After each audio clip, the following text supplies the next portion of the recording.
Book discussion, Dream State by Eric Puchner. This is a book about a family. It starts with a wedding, and it's a coming of age story of this family from the wedding all the way till their death. Well, some of them die, some of them get very old. So it goes through a lifelong experience of a couple of people. It's a really nice book, highly recommended. I don't like the political undertone, just to be clear, but I give authors, from my perspective, when I read a book, I am always considering the author as a neutral person. So I'm not judging the author as of the content of the novel. The only thing I care about is whether I like to read the novel, whether it's interesting to me, whether it's inspiring me. And I really like three things about a novel. One is, starting with the simplest thing, it's just a literary and artistic skill. I also want to have an entertaining story, and I don't mind. It's just my personal preference. I like some philosophy attached to it. So I like to think about stuff. I'm a sort of novel reader, maybe old school novel reader that likes to read Russian novels from the 19th century, and therefore likes to mix philosophy with narratives. And on all these points, I think Eric actually does really well. Again, there's a political undertone here. Let's get this out of the way. There is, I think, a left-wing agenda of climate catastrophe, climate change, queerness, anti-Tesla, things like that. It's just an undertone. It's not explicit, and I don't like that. Eric has all the right in the world to write about this. I just don't like it. But other than that, I think it's a very, very, very nice novel. So there's four things I want to mention here. I think let me start with the most important one. This is a story about love, in my opinion, straight and clear. This is about love. And actually a really nice sort of anecdote of what love really means when two people, against all odds, against all conventions, against pretty much anything that you think is necessary for love, they go and actually go in a bond, and they stay together for the rest of their lives, and even have a successful child, raise a successful child. So in my opinion, this is it resonates with my own story, but it really shows that there's a massive disconnect between what we consider the perfect love story, which is fed to us by novels and Hollywood, and the actual love story, which means there is something. I think there is actually a true thing, a thing an sich, that is love. And it doesn't manifest itself in a beautiful wedding. It doesn't manifest itself in vows. It doesn't manifest itself in nice honeymoons and none of that stuff, in birthdays for the kids. This is all bullshit. What matters is that there's a bond between two people, and that bond is unbreakable. Unbreakable by convention, unbreakable by gossip, or any of that stuff. So this to me is definitely the most important storyline. I think second, related to that, it is all the conventions that are thrown overboard here. And to some extent, I think the author is, in my opinion, making the point that they're not necessary. I disagree. And there's actually, there's some characters in the book, like Lana, the daughter, who is, sexually promiscuous. She is, professionally weird, does things, ends up as a successful documentary filmmaker. But in my opinion, actually a failure, because there's no content there. It's just, she, in my opinion, she is actually she depicts exactly that social convention of what one is supposed to be. And in her case, this queer, successful Hollywood person, but there's no content there. Her documentaries sound morbid, She documents the morbid side of society because she herself, in my opinion, is a morbid person, and she is, you know, there's a line in the book where she's still dating in her 40s, which is, you know, sad. It's okay to date, of course, but I think the author, again, the voice of the author, at least here, is making a point. Like, you're supposed to experience love, and if you don't, it's sad. Another point I want to make is about the state of Montana and about living in Montana. I think the author is making some very nice relations or you know, depicts the state of Montana. Let me give some background here. It's obviously, I mean, for people who live on the West Coast, this is nothing new, but for all the other listeners, there is this drive away from the West Coast towards states like Montana, Utah, even Arizona, like away from the coasts, away from whatever the coasts represent. For some people, it's politics. You just don't want to live in a left-wing, extreme, you know, city like LA. Others are just appalled by the homelessness and drug addicts and things like that. Others just have trouble raising a family. Maybe there's a romantic pull towards, particularly Montana, like this untouched, wild place in the middle of nowhere, that kind of thing. And I think Eric really puts this to the test, right?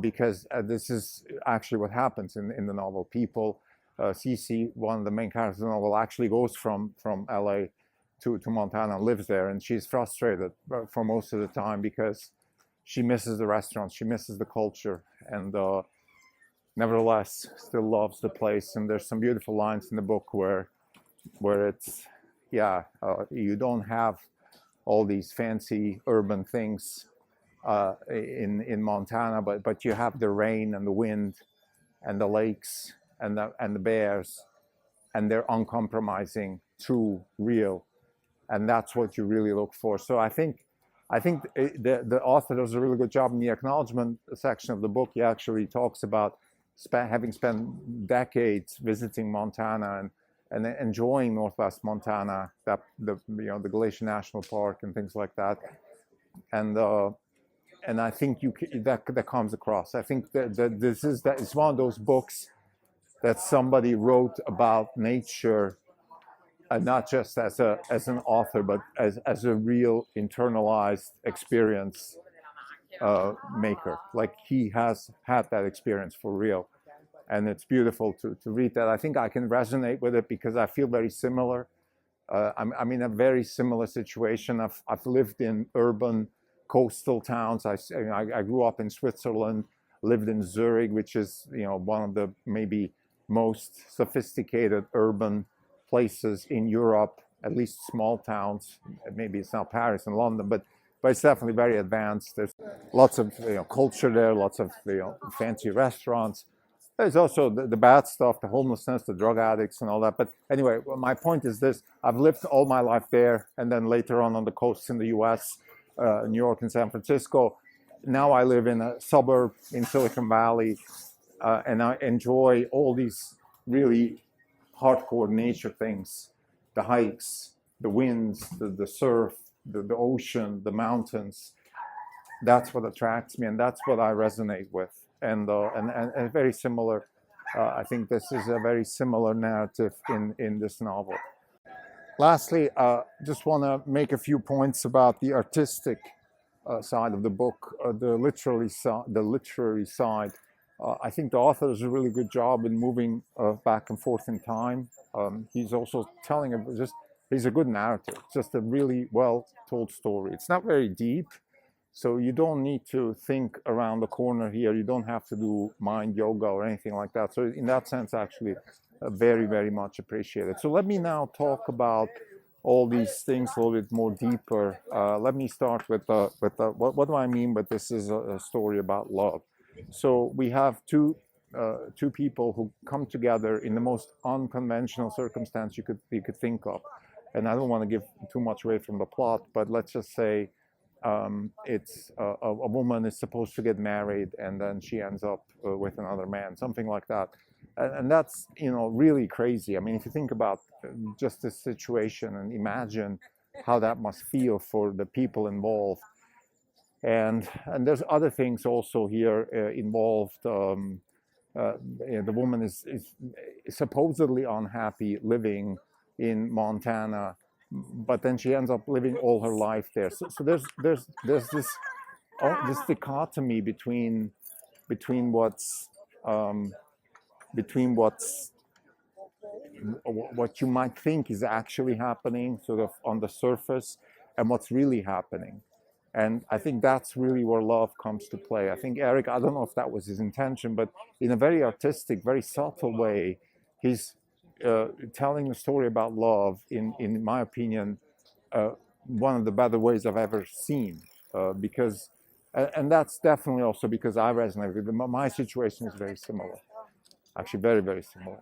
I met my partner in the most unconventional and difficult circumstances you could think of.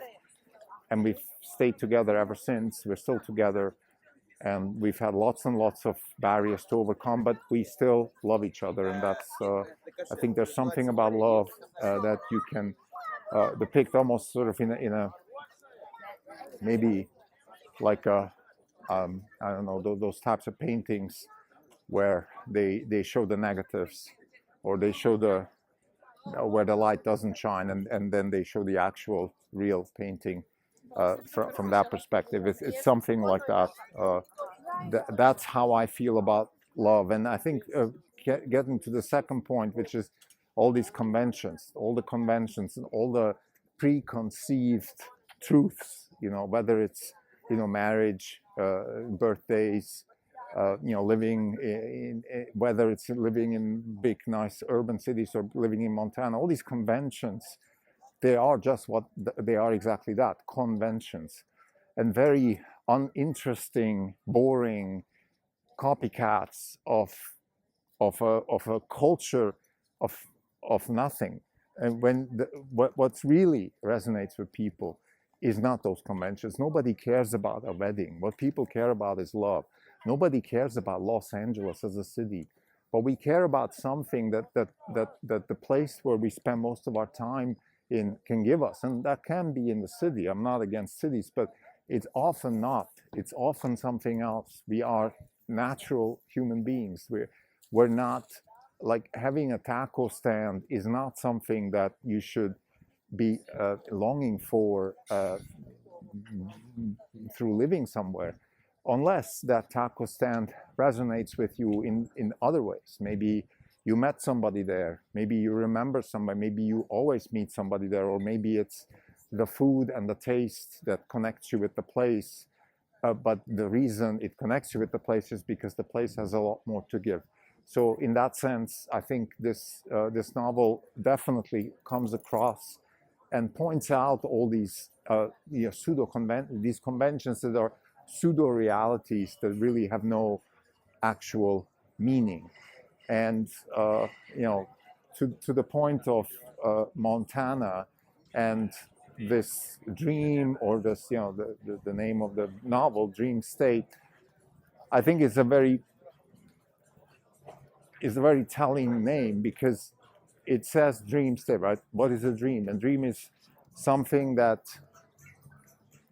probably is not happening, right? It's a dream. It's not reality. And because of that, it's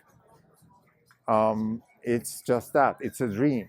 And in this case, maybe the picture of Montana, the actual picture of Montana, the Hollywood romanticized picture of Montana, maybe that is a dream, but there is something real about places like this. And I think, to me, Montana has always been a placeholder. I don't necessarily have to live in Montana, but I want to go to a place that resonates with me. That's what Montana stands for me. And a place that resonates, that I understand the language of that place. I am in tune with its rhythm. I am in tune with its frequencies. That's what I'm looking for. Now, before I go, I just want to say a few things about the one thing that kind of bothered me, which is the political undertone, the sort of hypocrisy that comes across in my opinion, a lot of left-wing authors. For example, there's this Armageddon of climate change that, again, there's an undertone in the book about that. Climate's changing, global warming. But then at the same time, people are driving trucks. The author's even making fun of Tesla drivers when Tesla's the only company which is actually trying to do something about this. They even, they buy an electric Volkswagen as if Volkswagen, is the most hypocritical company of all the car companies. So I don't know if the author is doing this on purpose. I don't think so. I think he's just one of those typical left-wing authors that just doesn't get it and is, a hypocrite when it comes to these political statements. Then there's the whole queerness thing. Conventions like marriage are being questioned, and that's fine. I'm actually very happy to question conventions like that, but the answer cannot be promiscuity and a life as a documentary filmmaker that spends her life basically documenting morbid situations. That can't be the answer. I mean, if you want to question conventions, if you want to tell me that having a productive life, educating yourself, and marrying somebody or being with somebody you love, if that is a bad thing, then come up with a better solution. Don't tell me that you enjoy making documentaries about drug addicts and sort of celebrate, I don't know, burnt down forests and stuff like that. As a documentary maker, kind of taking advantage of morbidity. If that's your answer, then you know what? I prefer the convention. So in that sense, I think the author fails. But again, I want to give the author the benefit of the doubt. He has the right to voice that.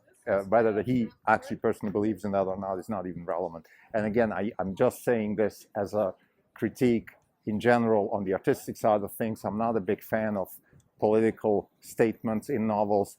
If they come, then they should also come with solutions. You can do that, but then come up with a better solution. And promiscuity, dating in your 40s, wasting your life as a documentary filmmaker, documenting things that nobody wants to see, I don't know if that's the answer. I disagree with that. So that would be my comment to it. As far as this whole Armageddon narrative is concerned, the global warming, it reminds me a little bit of the book The Deluge. It's not that bad. In that book, it really went too far. I couldn't even continue reading it. But in this book, it's a little bit too much, right? Well, the snow caps are melting, and this is melting, and that is melting. Fine. I mean, maybe that's true, but then what are you going to do about it? And you're going to call people who drive Teslas douchebags.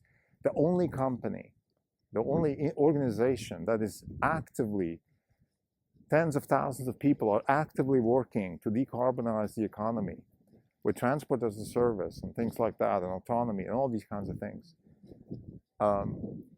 in order to prevent that. That's exactly what Tesla is trying to do. Prevent, if it's true. We're not even sure if it's true, but we will take it, because decarbonizing the economy has many, many benefits. It's not just that we can maybe go ski in Montana and the snow is not going to melt and things like that. That's not even the most important thing.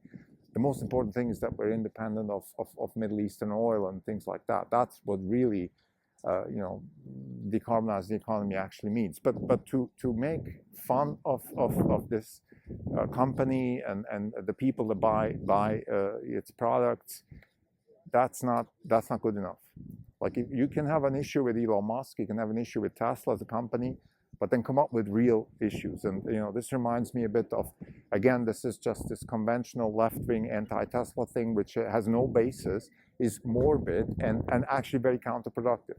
Assuming that these people actually have some real goals, some real purpose, they don't, because they're not stupid. So that means that all they're doing is just participating in an echo chamber with no purpose. So to summarize, sorry to end on this negative note. Other than that, again, I think I love the novel. This is a great novel. It touches upon the theme of love, which I think is great and amazing, and I truly appreciate it. I also love the questioning of conventions, questioning of this idea of a dream state, in this case Montana, and the play between what people think is and what actually is. So there's these two distinct narratives and distinct streams of human life. One is the sort of what we imagine life to be, and then the other is what life really is. I think that the author does a really good job in parallelizing those two things and going through the novel. It's entertaining, artistically very well done, and I think it makes you think. It makes you also think about. I truly resonated with this novel. Thank you.